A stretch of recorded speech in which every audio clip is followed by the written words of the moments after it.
Wait for the wet finish. Here I'm sanding the tinted primer. I like to go horizontal then vertical, or vice versa, as long I'm cross-sanding.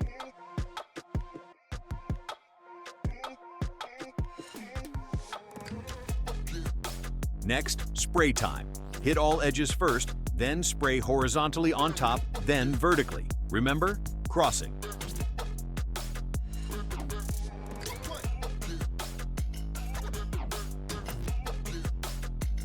Next, wet finish. I place them carefully on those dry hacks that makes our life so much easier. I used here Envirolac Wood Coatings Primer and Top Coat, catalyzed 5%. Sprayer, Graco GX19 with tip FFLP 308. Dry Racks Pro Drying Rack by Paintline. Comment here, what's your next painting project?